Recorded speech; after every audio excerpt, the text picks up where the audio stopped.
गिरिवरधारी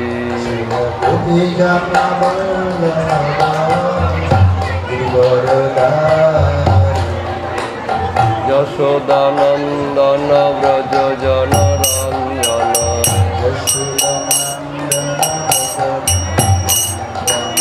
यमुना तीरावनचारी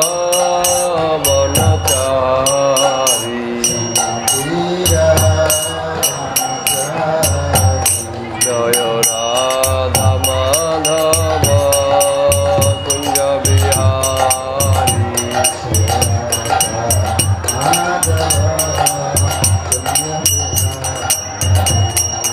जय जगन्नाथ जय बलदेव जय सुभद्रा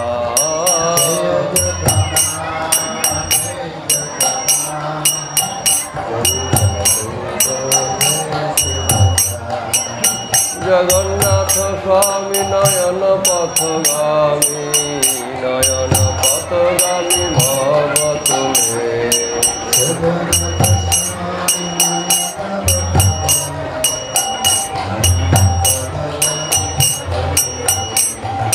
हरे कृष्णा कृष्णा कृष्णा हरे हरे हरे राम राम राम हरे हरे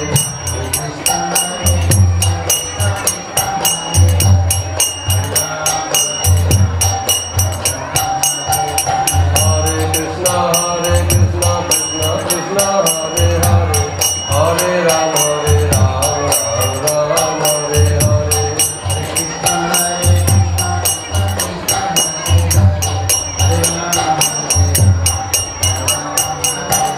हरे कृष्णा कृष्णा कृष्णा हरे हरे हरे राम राम हरे हरे हरे कृष्णा कृष्णा कृष्णा हरे हरे राम हरे कृष्णा कृष्णा कृष्णा हरे हरे हरे राम हरे हरे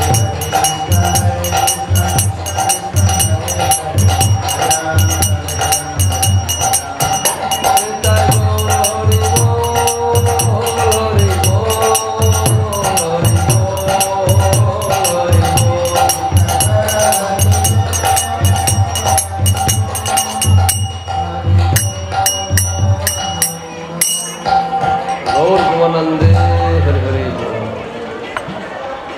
ओम अज्ञानतिमिरान्धस्य जनाञ्जनशलाकया चक्षुरुन्मिलितं येन तस्मै श्रीगुरवे नमः श्रीचैतन्यमनोभीष्टं स्थापितं येन भूतले स्वयं रूपा कदा मह्यं ददाति साधनान्तिकम् वन्देऽहं श्रीगुरो श्रीयुतपदकमलं श्रीगुरुं वैष्णवांश्च श्रीरूपं साग्रजातं सहगणो रघुनाथान्वितं सजीव स्वाद्वैतं सावधूतं परिजनसहितं कृष्णचैतन्यदेवं श्रीराधाकृष्णपादान् सहगणो ललिता श्रीविशाखान्वितांश्च नमोऽयं विष्णुपादाय कृष्णपृष्ठाय भूतले श्रीमते भक्तिवेदान्त स्वामिनीति नामिने नमस्ते सरस्वती देवी गौरवाणी प्रचारिणे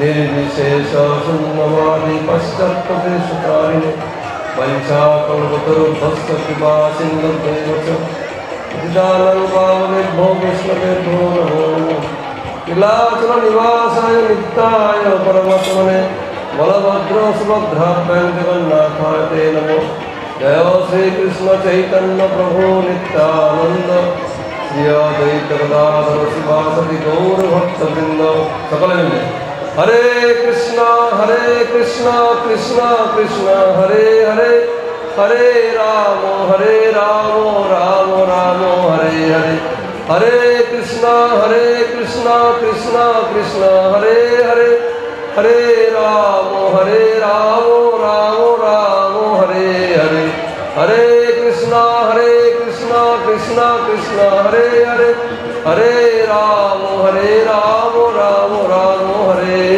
हरे हरे कृष्णा সজ্জন মণ্ডলী, এখন জগন্নাথ দেবের রথযাত্রা মহোৎসব আমরা পালন করছি। সেই উপলক্ষে হরিনাম সংকীর্তন, ভগবানের লীলাকথা শ্রবণ কীর্তন আদি অনুষ্ঠানগুলি খুব আড়ম্বর সহকারে ভক্তরা পালন করে থাকে। এই সুযোগে ভগবানের যে বিশেষ করুণা, তার যে মধুরিমা, সেইগুলো আমাদের শ্রবণ কীর্তনের সুযোগ হয়।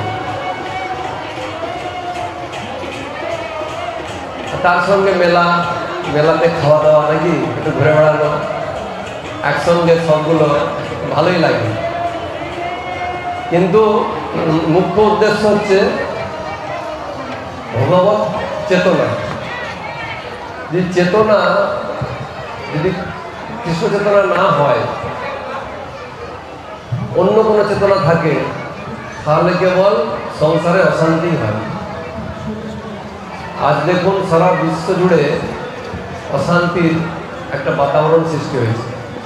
যত দিন যাচ্ছে কেবল অশান্তি আর অশান্তি, আর মানুষ শান্তি মিটিং করছে, কাজের কাজ কিছুই হচ্ছে না। তাই ইস্কন প্রতিষ্ঠাতা ছিল প্রভুপাদ, তিনি শান্তির একটা ভালো পন্থা বলেছেন। শান্তি যদি আমাদেরকে পেতে হয়, তাহলে আমাদের জীবনটাকে কৃষ্ণ কেন্দ্রিক করে গড়ে তুলতে হবে, কৃষ্ণ চেতনাময় করে গড়ে তুলতে হবে, তবেই শান্তি পাওয়া যাবে। নতুবা সারা জীবন কেটে যাবে অশান্তির বাতাবরণে। তো কৃষ্ণকেন্দ্রিক জীবন কীভাবে গড়ে উঠবে? যদি কৃষ্ণ সম্বন্ধে না জানি কিছু আমরা, তাহলে কী করে আমাদের জীবন কৃষ্ণকে কেন্দ্র করে গড়ে উঠবে? তাই কৃষ্ণ সম্বন্ধে কিছু জানতে গেলে কৃষ্ণ কথা শ্রবণ করা উচিত। এবং কোথায় শ্রবণ করা উচিত?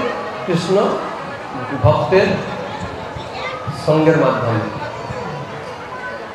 এই যে উৎসব হচ্ছে এখন ভগবান জগন্নাথ দেবের উৎসব, জগন্নাথ দেবকে তিনি ভগবান স্বয়ং কৃষ্ণ।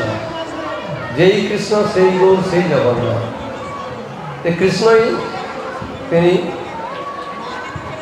দারু ব্রহ্মরূপে নিজেকে প্রকাশ করেছেন। তার এই যে প্রকাশ, তার শ্রী বিগ্রহের প্রকাশ থেকে আমরা দেখতে পাই তিনি করুণার মূর্ত বিগ্রহ। তাহলে কি ভগবান কৃষ্ণ করুণা করেননি? তিনি যখন ছিলেন বৃন্দাবন ধামে করুণা করেননি? আসলে ভগবান বিভিন্ন রূপ পরিগ্রহ করেন বিভিন্ন সময়ে এই জগতের জীবকে করুণা করার জন্য। কৃষ্ণ করুণা করেছেন অসুরদেরকেও। অসুররা কিন্তু করুণার থেকে দূরে সরে যায়নি। কী করে করুণা করেছেন? তাদেরকে হত্যা করেছেন, তাদেরকে বিনাশ করেছেন, বিনাশ করে তাদের করুণা করেছেন। যেমন ভগবান যখন ব্রজধামে অবস্থান করছেন, একদম শিশু 6 দিনের, প্রথম করুণা হলো কাকে? পুতনাকে, বালঘাতিনী। শিশুদেরকে কি করত? হত্যা করত, করে তার রক্ত পান করত। ভাবুন, রক্ত যদি পান করে কোনো ব্যক্তি, সে কতটা ভালো লোক। আমরা তাকে কি বলবো? সেই রক্ত পান করা একজন ব্যক্তি, পুতনা, কত পাপী চিন্তা করে দেখো, কত পাপী। তাকেও ভগবান মাতৃপদ দান করেছে। এটা কি ভগবানের করুণা নয়? আমরা পারবো আমাদের সঙ্গে খারাপ ব্যবহার করলে তাকে ক্ষমা করে, আর ক্ষমা শুধু নয়, তাকে আরো উন্নত কিছু দিতে? ভগবান দেখিয়েছেন তার করুণা, ক্ষমা তো করেছেন, আরো উন্নত কিছু দিয়েছেন। শিশুপাল কত খারাপ আচরণ করেছে, তাকে তিনি কোথায় দিলেন? তার চরণে স্থান দিলেন। এটা হচ্ছে ভগবানের বিশেষ করুণা। তো ভগবানের করুণা পেলে কি হবে? আমাদের করুণার দরকার নেই, আমরা খেটে খাবো, আমরা কাজ করে তাই খেতে পাই, তাই করুণার দরকার নেই। আজকাল অনেক হিন্দুকে এই কথা বলতে শোনা যায়। হিন্দু ছাড়া অহিন্দুদের মধ্যে এই কথাগুলো পাওয়া যায় না। আচ্ছা, আপনারা চিন্তা করে দেখুন তো, আমরা যে কাজ করছি, আমরা যে তাকাচ্ছি, শুনছি, কথা বলছি, হাঁটাচলা করছি, এটা কি আমাদের ইচ্ছাতে করছি? যার ইচ্ছা ছাড়া গাছের একটা পাতাও নড়ে না, তার ইচ্ছা ছাড়া আমাদের হাত পা কি করে নড়ছে? সম্ভব এটা? তাহলে তার ইচ্ছা, তার করুণা আছে বলেই তো আমরা কাজ করতে পারছি। যদি ভগবান করুণা না করতো আমাদেরকে, আমরা চোখ থাকতো হয়তো কিন্তু আমরা দেখতে পেতাম না, কান থাকতো হয়তো শুনতে পেতাম না, হাত পা হয়তো থাকতো কিন্তু চলতে পারতাম না, হাঁটতে পারতাম না। তাহলে কাজ করবো কি করে? যেটা মনে করি যে কাজ করে খেতে পাই, আমার ভগবানকে লাগবে না, কাজ করবো কি করে? যদি ভগবানের করুণা না থাকে, ভগবানের করুণা আমাদের উপরে আছে। আমরা যতই ভগবানকে গালিগালাজ করি, তবু ভগবান করুণা করছেন, তিনি এতটাই করুণাময়। আর তার যারা ভক্ত, তাদের সঙ্গে তিনি বিশেষ বিলাস করেন। ভগবান বলছেন যে আমি আমার ভক্তকে আনন্দ বিধান করার জন্য এই জগতে আমি আসছি। এখন আপনারা বলবেন না না, গীতাতে ভগবান বলেছেন যে পরিত্রাণায় সাধুনাম বিনাশায় দুষ্কৃতম ধর্ম সংস্থাপন অর্থায় সম্ভবমি যুগে যুগে। আমি সাধুদের পরিত্রাণ করার জন্য, যারা দুষ্কৃতকারীদেরকে বিনাশ করার জন্য, আর ধর্ম সংস্থাপন করার জন্য আমি যুগে যুগে অবতীর্ণ নই। কিন্তু ভগবান শ্রীমদ্ ভাগবতে বলছেন না না, ওটা তো আছে, ওটা তো হচ্ছে বাহ্য কারণ, আসল কারণ কিন্তু অন্য।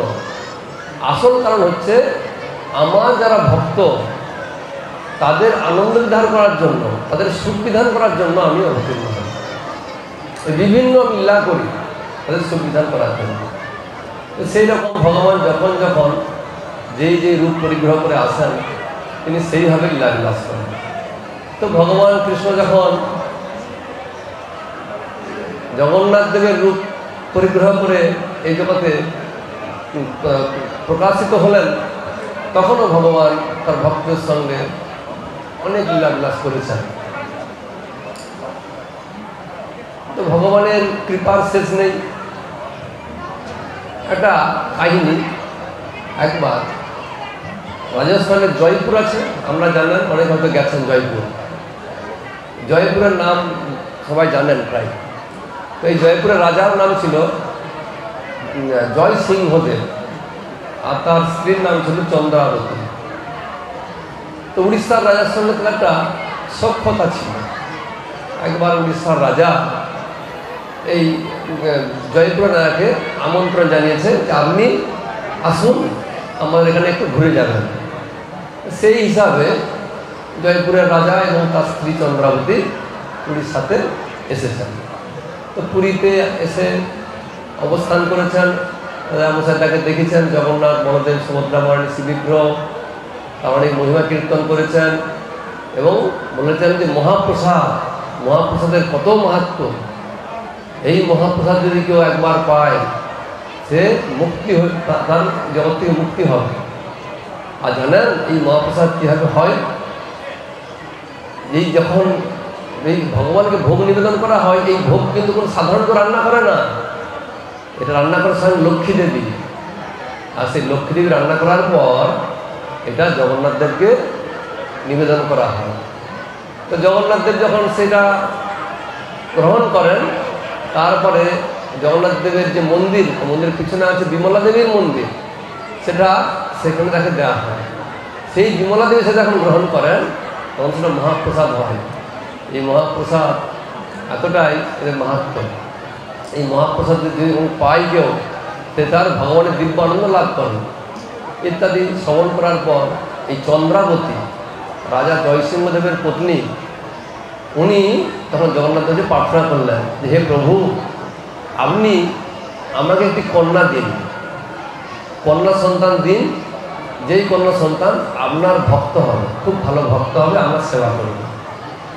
আপনি শুনেছেন তো যে লক্ষ্মী দেবী ভগবানকে ভগবান নিবেদন করেন, তো এরকম তার ইচ্ছা হয়েছে। এইভাবে তারা পুরী থেকে চলে এসেছে। তো 1 বছর পরে চন্দ্রাবতীর একটা কন্যা সন্তান হয়েছে। তো কন্যা সন্তানের নাম রেখেছেন বিষ্ণুপ্রিয়া। বিষ্ণুপ্রিয়া ধীরে ধীরে বড় হচ্ছে এবং ছোটোবেলা থেকেই অত্যন্ত ভক্তিমতী ভগবানের সেবার প্রতি। কেন ভক্তিমতী? না, তার মা তো চেয়ে নিয়েছে ভগবানের কাছে যে কন্যা সন্তান দিন যেন আপনার ভক্ত হয়। ভগবান সেরকম আত্মাকেই পাঠিয়েছেন ওখানে। এরপরে রাজার ঘরে মাঝে মাঝে পুরী থেকে বিভিন্ন পান্ডা যায়, তাদের সেবা করেন ভালো। এরকম অনেক দিন কেটে গেছে। এক সময় এই চন্দ্রাবতী রাজা জয়সিংহের পত্নী খুব শরীর খারাপ হয়েছে। শরীর খারাপ হলে যা হয়, রাজার প্রাসাদে কি আর লোকের অভাব, ডাক্তার বৈদ্যিক কবিরাজ সব আসছে, চিকিৎসা করছে, সারছে না, শরীর ঠিক হচ্ছে না। তার দিনের দিন শরীর খারাপ হচ্ছে আর শরীর ঠিক হচ্ছে না। অনেক দিন কেটে গেল। রাজামশাই খুব দুশ্চিন্তাগ্রস্ত হয়ে গেছে। এই যে তার মেয়ে বিষ্ণুপ্রিয়া সবসময় সেবা করছে, যদিও অনেক পরিচারিকা আছে তবুও তার মা তো মায়ের কাছে আছে, আর সমস্ত দেবদেবীকে ডাকছে, প্রার্থনা করছে যে আমার মাকে ভালো করে দাও।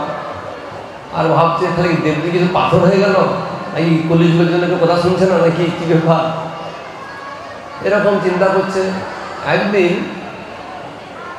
রাস্তা থেকে একটা গান ভেসে আসছে, গান শুনতে, খুব সুললিত কণ্ঠে গান শুনতে পাচ্ছে, ভগবানের গান, ভগবানের স্তুতি। তো তখন কিছু পরিচারিকাকে বলেছে, যাও দেখো তো কে গান গাইছে। তো সব পরিচারিকারা গেছে, গিয়ে তাকে জিজ্ঞাসা করেছে। তখন সে বলেছে, আমি পুরী থেকে আসছি ভগবানের মহাপ্রসাদ নিয়ে। এই মহাপ্রসাদ রানীমাকে দিন, তিনি মহাপ্রসাদ যদি গ্রহণ করেন তিনি ধীরে ধীরে সুস্থ হয়ে যাবেন। এই বলে তিনি মহাপ্রসাদ দিয়ে চলে গেছেন। যখন সেই পরিচারিকা মহাপ্রসাদ নিয়ে এসে দিয়েছে, তখন এই চন্দ্রাবতী যে মহাপ্রসাদ পেয়ে খুব খুশি হয়েছে, মহাপ্রসাদ পেয়েছেন। তো মহাপ্রসাদ পাওয়ার পরে কি হয়েছে, আশ্চর্য ঘটনা, প্রতিদিন খুব যন্ত্রণা ভোগ করতেন। ওই দিনে মহাপ্রসাদ পাওয়ার পরে তার রাত্রিবেলা তার কোনো যন্ত্রণা ভোগ করেনি। এবারে কয়েকদিনের মধ্যে ধীরে ধীরে তিনি সুস্থ হয়ে উঠেছেন। তো স্বভাবতই তো ভগবানের প্রতি আরও তার গভীর শ্রদ্ধা চলে আসবেই, তাই না? তখন এমনি শ্রদ্ধা ছিল, তখন এভাবে খুব আরও বেশি তার ভগবানের প্রতি প্রীতি ও শ্রদ্ধা। এবার যখনই কোনো সেবকরা আসেন পুরী থেকে, ব্রাহ্মণ বৈষ্ণব আসেন, তাদেরকে সেবা করেন। এক বছর কি হয়েছে, একজন পান্ডা জয়পুর গেছেন, জয়পুর গিয়ে রাজার প্রাসাদে গেছেন, রাজামশাই খুব খাতির করেছেন, কিছুদিন থেকেছেন, সেখানে ভগবান লীলা কথা বলেছেন, তারা শ্রবণ কীর্তন করেছেন। এবারে বলছেন, দেখুন আমাকে এখন পুরী ফিরে যেতে হবে, আমার সময় হয়ে গেছে। তো বলে, ঠিক আছে তাহলে আপনি পুরী ফিরে যাবেন, তো আপনি কিছু নিয়ে যান। ভগবানের জন্য অনেক সোনা দানা মণি মানিক্য হিরে সব দিয়েছে রাজা মশাই, তো অনেক কিছু আছে।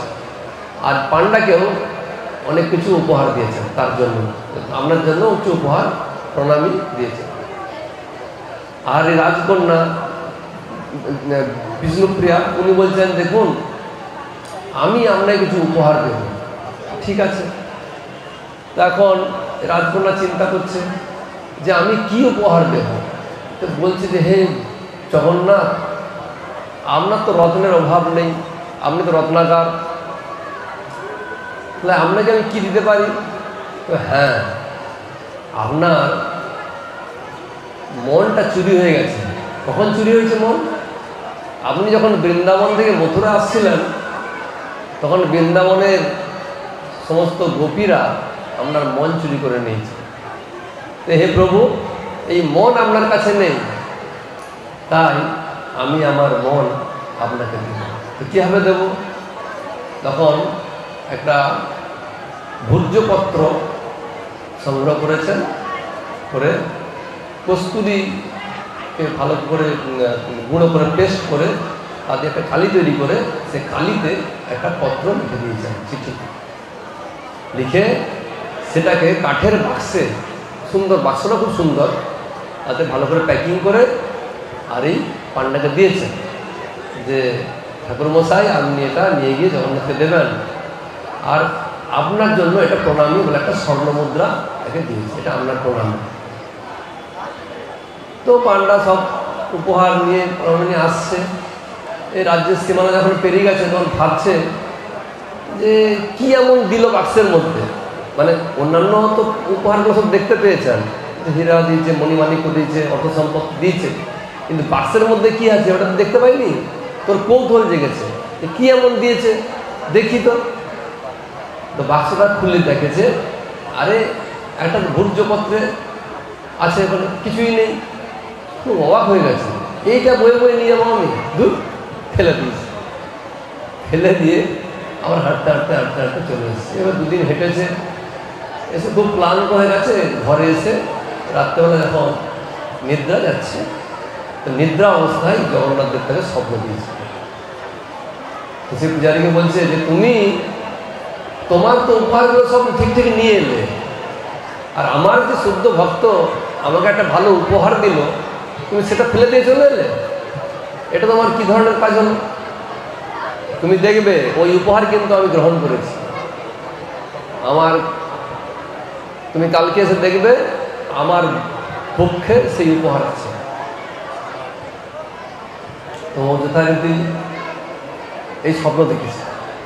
স্বপ্ন দেখার পরে তারপর তিনি সকালের দিকে গেছে মন্দিরে, ভগবানের মন্দিরে গিয়ে সেখানে গুঞ্জন শুনছে। সবাই একটা গুঞ্জন করছে। কি গুঞ্জন? আরে ভগবানের এই বক্ষে একটা পাতা দেখতে পাওয়া যাচ্ছে, এই পাতা কোত্থেকে এলো? রাত্রেবেলা ভগবানের যে শৃঙ্গার করা হয় সেখানে তো এরকম কিছু থাকে না। তাহলে কেউ কি মন্দিরে ঢুকেছিল, কিছু চেষ্টা করেছে, কিছু গণ্ডগোল করে, কীভাবে পাতাটা এলো এখানে? এইভাবে সবাই চিন্তা করছে। আর যে মেন পান্ডা তিনিও চিন্তা করছেন, তাহলে কিছু অপরাধ করে ফেললাম না, কী হলো? তো এই যে পূজারী ব্রাহ্মণ, ইনি তখন গিয়ে দেখতে পারেন না। ইনি তখন গিয়ে ওই মেন পান্ডাকে বলেন যে কালকে আমি স্বপ্নাদেশ পেয়েছি, এই ঘটনা, সব ঘটনা বলে দেন খুলে কী হয়েছে। তখন ওই মেন পান্ডা বলছে কই দেখি তো কী ব্যাপার। তখন এই ভূর্জপত্রে এই লেখাটা দেখছে, সেখানে সংস্কৃত ভাষায় লেখা আছে, রত্নাগারম তব গৃহম গৃহিণী চ লক্ষ্মী কিং দেয়ম ঊর্ধ্বে ভবে তো পুরুষোত্তমায় আভির গোপলনা ধৃত মানসায় দত্তম বনত্তদ নৌমে কৃপয়া গৃহান। হে পুরুষোত্তম, আমি তো রত্নাগার, আপনার ঘরে তো কোনো রত্নের অভাব নেই, স্বয়ং লক্ষ্মী দেবী আপনার গৃহিণী, কি আপনাকে দেব আমি? তবে হ্যাঁ, একটা জিনিস আছে, যারা বৃন্দাবনের গোপী তারা আপনার মন চুরি করে নিয়েছে, আপনার মনটা হরণ হয়ে গেছে। তাই হে প্রভু, আপনাকে আমি আমার মন দান করলাম, কৃপা করে আপনি আমার মন গ্রহণ করুন। এই সংস্কৃত ভাষায় লেখা ছিল এটা দেখে সবাই অবাক যে ভগবানের এটা এত প্রিয় হলো কি করে? কেন? অনেক রত্ন, টাকা পয়সা এগুলো প্রিয় না। ভগবানের প্রিয় কি? ভগবানের অভাব কিছু নেই জগতে। ভগবান চাই ভালোবাসা। জীব ভগবানকে ভালোবাসে, এইটাই আমরা ভুলে গেছি। আমরা সব কিছু করছি, আমাদের সব কিছু চিৎকার এবং ঝগড়াঝাটি, টাকা সংগ্রহ থেকে সব কিছু করছি আমরা, কিন্তু আমরা ভগবানকে ভালোবাসছি না। সবাইকে ভালোবাসছি, তাই না? ভগবানকে ভালোবাসার ইচ্ছা নেই। আর ভগবান এই ভালোবাসাটা এটা বলেছেন প্রেম পূজারী। ভগবান আমাদের মনের ভাবটা গ্রহণ করেন, ভাবগ্রহে জনার্দন। এইভাবে ভগবান সকলকে বুঝালেন যে আমি কি ভালোবাসি। তাই আমাদের এর থেকে শিক্ষা হচ্ছে এইটাই, আমরা কি আমাদের মন ভগবানকে দিতে পারছি? হয়তো কিছু রোজগার করে নিয়ে এসে ভগবানকে কিছু সেবায় দিয়ে দিলাম, তাই না? কিন্তু মনটা কি ভগবানকে দিয়েছি? মন তো অন্য জায়গায় আছে। তো মন যদি অন্য জায়গায় থাকবে তাহলে আমরা সুখী হব কি করে? তাই না? এই জগতে অসুখী হওয়ার কারণ হচ্ছে আমাদের মনকে আমরা অন্য জায়গায় দিয়ে দিচ্ছি। সেজন্য শ্রীমদ্ ভাগবতে বলছে, কৌমারং আচরত প্রাজ্ঞ ধর্মান ভগবতানি হয়। অর্থাৎ মানে কুমার বয়স থেকে 5 বছর বয়স থেকেই এই ভাগবত ধর্মের অনুশীলন করা উচিত, প্র্যাকটিস করা উচিত। ছেলে মেয়ে সকলেরই খুব অল্প বয়স থেকে এই শিক্ষা লাভ করা উচিত, কীভাবে ভগবানের সেবাতে নিজেকে যুক্ত করা যায়, কীভাবে নিজের মনকে ভগবানের সেবায় দেওয়া যায়। যদি নিজের মন ভগবানের সেবায় কেউ না দেবে, তাহলে তার মন খারাপ দিকে যাবে, খারাপ চিন্তা, খারাপ কর্ম এইসব কিছু করবে। তখন সংসার, সমাজ সবাই অশান্তিতে ভুগবে, যেটা এখন হচ্ছে বর্তমানে। এটা হচ্ছে শিক্ষা। এভাবে দেখতে পাই যে ভগবান কত করুণাময়। এখন তো ভগবান বললেন যে ভগবান সাক্ষাৎ দেখতে পাচ্ছি না, ভগবান সাক্ষাৎ আবার আবির্ভূত হলেন এই নদিয়াতে, মায়াপুরে গৌরাঙ্গ মহাপ্রভু রূপে আবির্ভূত হলেন। তিনি জগন্নাথ। বলবেন কি করে বোঝা গেল তিনি জগন্নাথ? এর একটা সুন্দর কাহিনী আছে। একবার দক্ষিণ ভারতের এক ব্রাহ্মণ, তার কর্মদোষে খুব গরিব হয়ে যায়। এতটাই গরিব, তার অন্ন সংস্থান করা মুশকিল হয়ে যাচ্ছে। আর যা হয়, গরিব হলে যা হয়, খুব দরিদ্র হলে কী হবে, তার স্ত্রী, পুত্র, আত্মীয় স্বজন সবাই থেকে পরিত্যাগ করে। বুঝেছেন? এই জন্য অনেকে বলে যে টাকাই সব। দেখবেন অনেকেই বলে থাকে, আরে টাকা ছাড়া কিছু হবে না রে, টাকাই সব, টাকা থাকলেই সব হয়ে যাবে। আমাদের সমাজটা এরকম হবে, অর্থ দিয়ে বিচার করে মানুষকে। হ্যাঁ, তো তার অবস্থা ওরকম হয়ে গেছে, এত গরিব হয়ে গেছে, কেউ সমাজে আর তাকে কেউ পাত্তা দেয় না। তার নিজের স্ত্রী তাকে মনে ত্যাগ করে দিয়েছে, পুত্র আদি সবাই ত্যাগ করেছে। খুব দুঃখে দিন কাটছে তার। ব্রাহ্মণ তিনি শাস্ত্র অধ্যয়ন করে দেখেছেন যে পুরীতে পরব্রহ্ম স্বয়ং জগন্নাথ অবস্থান করছেন, যার দর্শন হলে এই সমস্ত যে কর্মফল, এর থেকে মুক্তি হওয়া সম্ভব।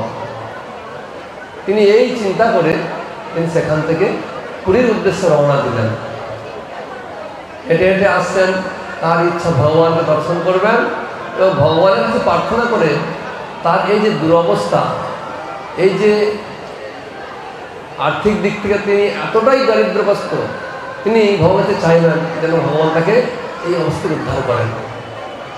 এইভাবে তিনি এলেন পুরীতে। এসে তিনি জগন্নাথ মন্দিরে ভগবানকে দর্শন করলেন। জগন্নাথ, বলদেব, সুভদ্রা মহারানী অপূর্ব দর্শন করে প্রয়োজন শাস্ত্রাঙ্গে প্রণাম করলেন, করে প্রার্থনা করলেন, হে প্রভু, আমার এই যে আর্থিক দুরবস্থা আমি আর সহ্য করতে পারছি না, আপনি আমাকে কিছু উপায় করে দিন, কিছু বরদান করুন, যেন আর্থিক যে দুরবস্থা থেকে পুরো মুক্ত হতে পারি, আর দারিদ্র ভালো লাগছে না প্রভু। এভাবে খুব প্রার্থনা কান্নাকাটি করেছে। করে যখন বেরিয়ে এসেছে, তো ওখানে জগন্নাথের প্রসাদ তো প্রাপ্ত হওয়া যায়, পেয়েছে প্রসাদ। সেই দিনের মতো তার খাবারের অসুবিধা হয়নি, ভালোভাবে কেটেছে। কিন্তু আবার ভাবছে আমার তো আর্থিক অবস্থার কোনো কিছু উন্নতি হলো না, তখন আবার গিয়ে প্রার্থনা করেছে ভগবানের কাছে, হে প্রভু, আমার কিছু ব্যবস্থা করে দিয়ে, যদি না ব্যবস্থা করেন আমি উপবাসে প্রাণ ত্যাগ করব। এইভাবে উপবাস শুরু করেছে। 7 দিন উপবাস হয়ে গেছে, কোনো কিছুই তার সুরা হয়নি। তখন ভাবছে 7 দিন তো উপবাস করলাম, না খেয়ে আছি, তো মরতে যখন হয় তখন সমুদ্রে ডুবেই মরবো বলে সমুদ্রের সামনে চলে এসেছে। এই সময় দেখতে হঠাৎ করে সমুদ্র থেকে একজন বিশাল আকায় মানুষ উঠে আসছে, বিরাট লম্বা, বিরাট চৌড়া, বিরাট পাহাড় প্রমাণ, একদম সমুদ্রের জল থেকে উঠে এলো। উঠে সমুদ্রের জলের উপরে হাঁটছে, হেঁটে হেঁটে ওর দিকে সামনের দিকে আসছে। ওর দিকে অবাক হয়ে গেছে, কে এই ব্যক্তি? তো যখন সমুদ্র থেকে এসে সামনে যখন এলো, মানে চরে যখন পা দিল, তখন একটা সাধারণ ব্রাহ্মণের বেশ ধারণ করল। তো এই যে ব্রাহ্মণ ছিল, হন্তরিত ব্রাহ্মণ, তার পায়ে পড়ে গেছে, হে প্রভু, আপনি কে? আপনি কি জগন্নাথ, আপনি কি স্বয়ং ভগবান, আপনি ছল করবেন না প্রভু, আপনি কৃপা করে বলুন, আমি মূর্খ মানুষ, আমি বুঝতে পারছি না প্রভু, বলুন। তখন তিনি বলছেন যে আমি কে তোমার জেনে কি লাভ, তোমার কি প্রয়োজন তুমি বলো। যে প্রভু আমি হতদরিদ্র ব্রাহ্মণ, আমাকে আপনি উদ্ধার করুন, আমার এই যে আর্থিক দুরবস্থার থেকে উদ্ধার করুন। আমার মনে হচ্ছে আপনার দর্শনে আমি খারাপ অবস্থা আমার থেকে উদ্ধার হয়েছি, আমার খারাপ অবস্থা কেটে গেছে। আপনি কে প্রভু? তখন বলছে আপনি প্রভু কোথায় যাচ্ছেন? বলছে আমি যেই হই। তো ঠিক আছে, তোমার উন্নতি হবে। প্রভু আপনি কোথায় যাচ্ছেন? না আমি জগন্নাথ দেবের দর্শনে যাচ্ছি। ঠিক আছে, উনিও হাঁটছেন, ওনার পিছনে পিছনে এই দরিদ্র ব্রাহ্মণ উনি হাঁটছেন, হাঁটতে হাঁটতে হাঁটতে যাচ্ছেন। তখন পুরীতে অবস্থান করছিলেন ভগবান শ্রী চৈতন্য মহাপ্রভু। তিনি তার পার্শ্বদের নিয়ে হরির কথা আলোচনা করছিলেন। আলোচনা করতে করতে হঠাৎ চুপ করে গেছেন। সবাই অবাক হয়ে গেছে, কী হলো? তখন তার সেবককে বলছেন, গোবিন্দ দেখো তো বাইরে কেউ কি অপেক্ষা করছে? তো গোবিন্দ সমস্ত বাইরে বেরিয়েছে, বাইরে বেরিয়েছে দেখে যে দুজন ব্রাহ্মণ দাঁড়িয়ে আছে। এসে বলেছে, হ্যাঁ প্রভু, দুজন ব্রাহ্মণ অপেক্ষা করছে। তখন মহাপ্রভু বললেন ওদেরকে ডেকে নিয়ে আসে ভিতরে। ভিতরে ডেকে নিয়ে এলেন। আসার পরে এই যে দরিদ্র ব্রাহ্মণ উনি গেটের সঙ্গে দাঁড়িয়ে থাকলেন, প্রণাম করলেন, দাঁড়িয়ে থাকলেন। আর এই যে ব্রাহ্মণ যিনি সমুদ্র থেকে এসেছিলেন উনি দণ্ডবোধ প্রণাম করে মহাপ্রভুর কাছে কথাবার্তা শুরু করলেন, বার্তালাপ শুরু করলেন। মহাপ্রভু বললেন যে তোমাকে অনেক দিন পরে তোমার সঙ্গে সাক্ষাৎ হলো, তোমায় কতদিন পরে দেখছি। আসলে ইনি কে ছিলেন? ইনি ছিলেন বিভীষণ। ভগবান রামচন্দ্রের সময় বিভীষণের লীলা ছিল, তো বিভীষণ তো আজও আছে।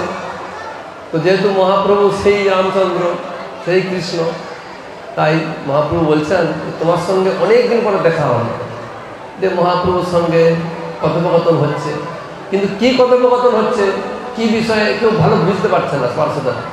তারপরে উভয়েই তাদের প্রেমাশ্রু বর্ষণ করছে।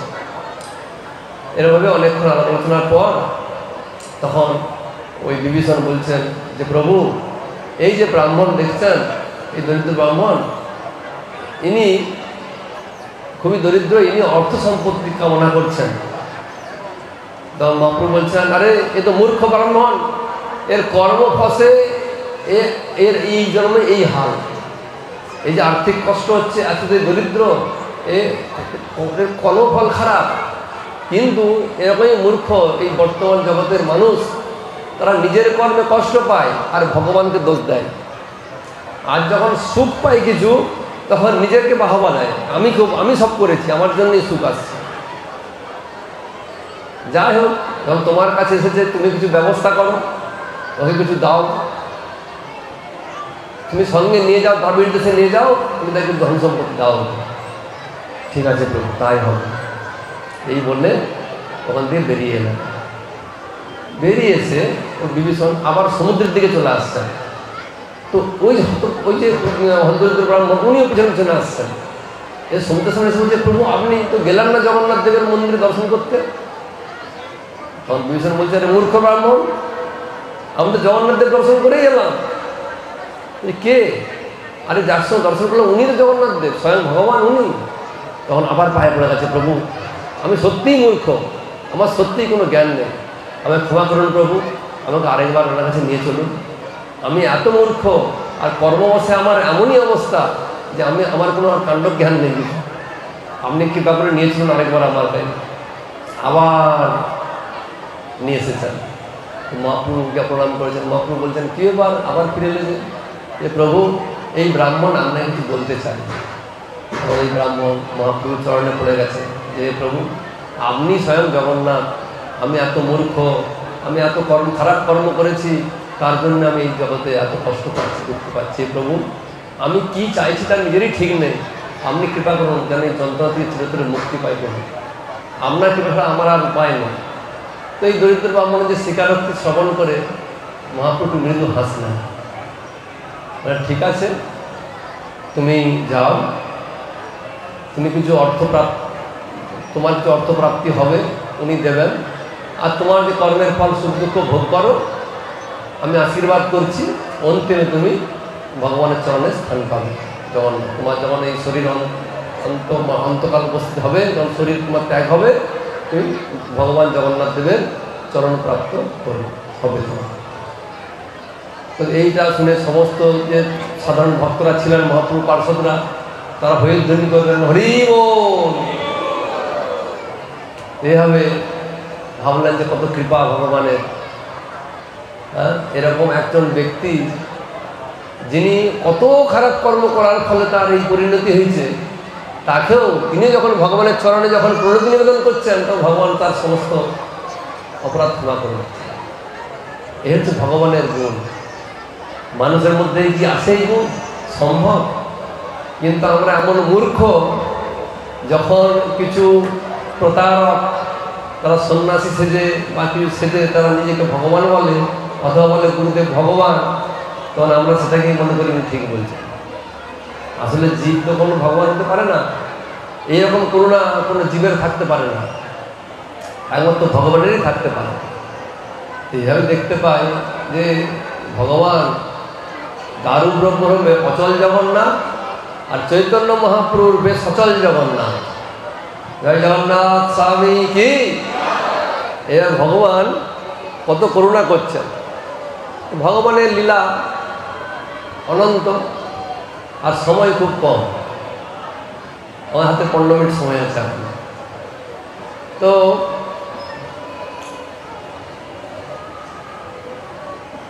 এখন ভগবান যখন রথে ওঠেন, আমরা দেখেছেন যখন রথযাত্রা হয়, তো শ্রীমন্দির থেকে জগন্নাথ, বলদেব, সুভদ্রা মহারানী রথে উঠেন, আর তাকে হেলিয়ে দুলে, তাই না, যেন তিনি কত হেলে দুলে আসেন, সমান আসতে পারছেন না, পণ্ড বিজয়ের মাধ্যমে আসেন।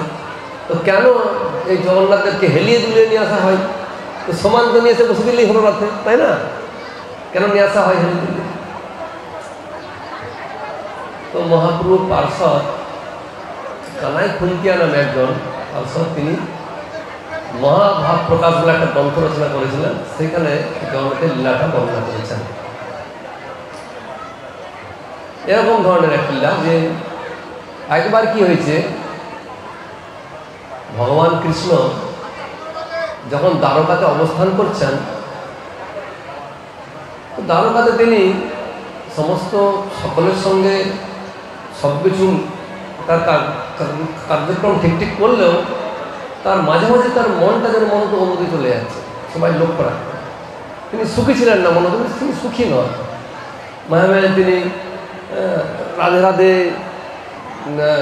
গোপী গোপী এরকম করতেন।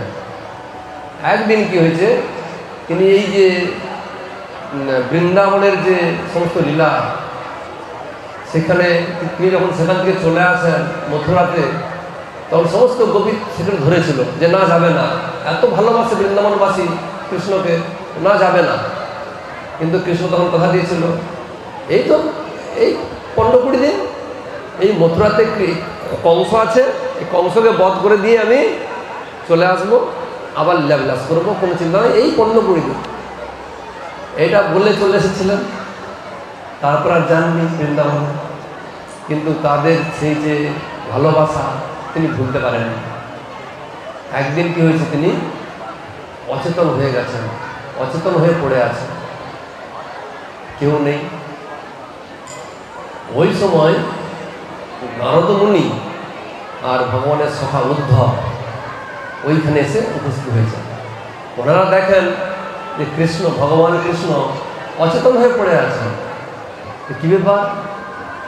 তো ওনারা বুঝতে পারলেন আসলে অচেতন হয়ে পড়ে আছেন কেন।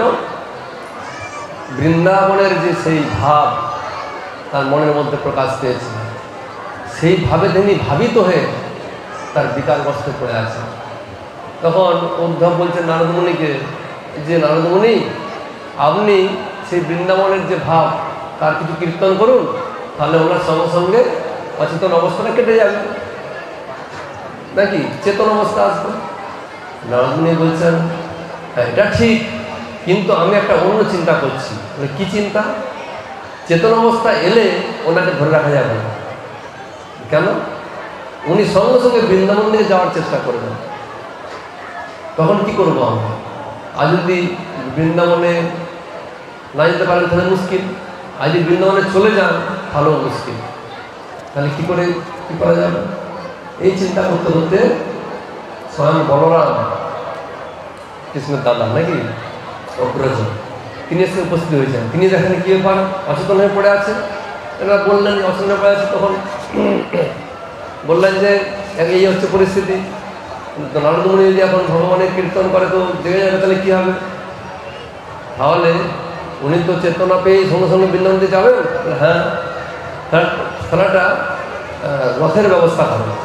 তখন ভগবান কৃষ্ণ যে সারথি ছিলেন, রথের সারথি ছিলেন, তার নাম ছিল দারুক, তাকে ডাকলেন, তুমি রথ রেডি করো, কৃষ্ণের রথ তুমি রেডি করো।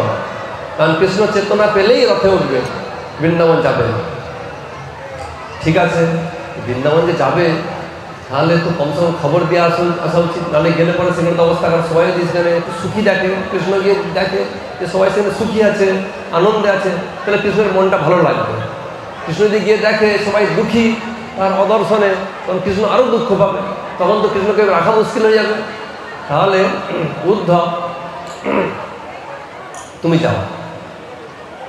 উদ্ধব বলছে যে আমি তো একবার গিয়েছিলাম, আমাকে তখন তো পাঠিয়েছিল কৃষ্ণ, গিয়ে সেখানে বলে এলাম যে কৃষ্ণ কিছুদিন পরেই আসবে, সবাইকে সান্ত্বনা দিয়ে এলাম। সান্ত্বনা তো দেওয়া যায় না, কিন্তু তারপর তো কৃষ্ণ যায়নি। আর দিয়ে এখন আমি যাই, এখন আমাকে বলবে উদ্ধব তুমি মিথ্যাবাদী, তখন শুনবে না আমার কথা। তাহলে বলরাম বলছে তাহলে কি হবে? তখন এই নারায়ণ বলছে বলরাম আপনি যান। বলছে আমিও তো গিয়েছিলাম, আমি তো গেছিলাম 3 মাস ছিলাম বৃন্দাবনে, সবাইকে সান্ত্বনা দিয়ে এসেছিলাম যে হ্যাঁ আমি দ্বারকায় যাচ্ছি, গিয়ে কৃষ্ণকে পাঠিয়ে দেবো। তো কৃষ্ণ তারপরে যায়নি তো, আর আমি গেলে আমাকেও মিথ্যাবাদী বলবে, তাহলে কি হবে? মহা মুশকিল। এই সময় সেখানে সুভদ্রা বোন উপস্থিত হল। যখন শুনলো এইসব অবস্থা, তখন সুভদ্রা বলছে যে আমি যাব। আমি তো এখন একবার যাইনি, আমি ছিলাম না, আমি তো এখানে ছিলাম, আমি যাব। আমি গিয়ে বলবো দেখো তোমরা দুঃখ করো না, আমার জানি মেয়েদের কি দুঃখ, আমি তো মেয়ে, হ্যাঁ আমি বুঝি, তাদেরকে বোঝাবো, তাদের চোখের জল মুছিয়ে দেবো, মা যশোদার চোখের জল মুছিয়ে দেবো, গোপীদের চোখের জল মুছিয়ে দেবো। তারা তখন আমার কথা বিশ্বাস করবে, তখন তারা সব আয়োজন করবে, তখন অসুবিধা হবে না। তাহলে আমার রথ সাজাও। তখন সুভদ্রা মহারানীর রথটা সাজিয়ে দেওয়া হলো। তখন বলরাম বলছে আরে সুভদ্রা আমি যাবো সঙ্গে। তখন বলরামের রথ সাজানো হলো। এভাবে বলরামের রথ আগে গেল, তারপরে সুভদ্রার রথ, এরপরে নারদমুনি ভগবানের সেই সমস্ত ক্রীড়া কীর্তন করলেন, বৃন্দাবনের যে মহিমা কীর্তন করলেন, গান করলেন সুন্দর। তখন ভগবান কৃষ্ণ তিনি চেতনা ফিরে পেলেন। চেতনা ফিরে পেয়েই কোথায় কোথায় কোথায় করছে, কী ব্যাপার, আমি কি বৃন্দাবনে আছি? না, এটা বৃন্দাবন নয়, দ্বারকা। বলছে হ্যাঁ, এটা কোথায় বৃন্দাবন? এটা চলছে।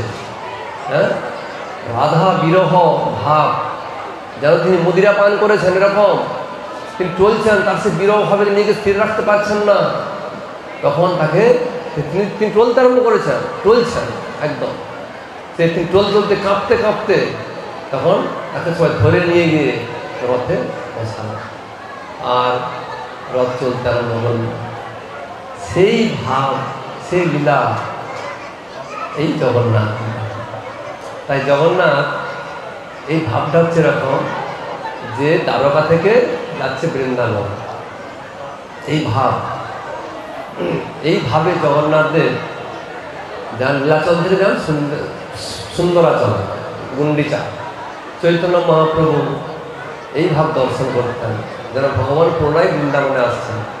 তিনি ভাবতেন যে কুরুক্ষেত্রে যখন সূর্যগ্রহণের সময় পৃথিবীর বিভিন্ন প্রান্ত থেকে সমস্ত লোক সমবেত হয়েছিল, এবং বৃন্দাবনেও যারা বৃন্দাবনের গোপ সখা সখী থেকে শুরু করে সব সদস্যরা ব্রজবাসী আছে তারাও গিয়েছিলেন। সেখানে রাধারানী এবং গোপীদের সঙ্গে কৃষ্ণের দেখা হয়েছিল। দেখা হওয়ার পর সেখানে আলাপচারিতা বহুদিনের পুরনো সব, কিন্তু রাধারানী বলছেন সবই ভালো লাগছে ঠিকই, কিন্তু আমার এখানে ভালো লাগছে না, এখানে সেই গোপবেশ নেই, এখানে তোমার সেই রাজবেশ, এই রাজবেশ আমার পছন্দ হচ্ছে না, তুমি বৃন্দাবনে চলো।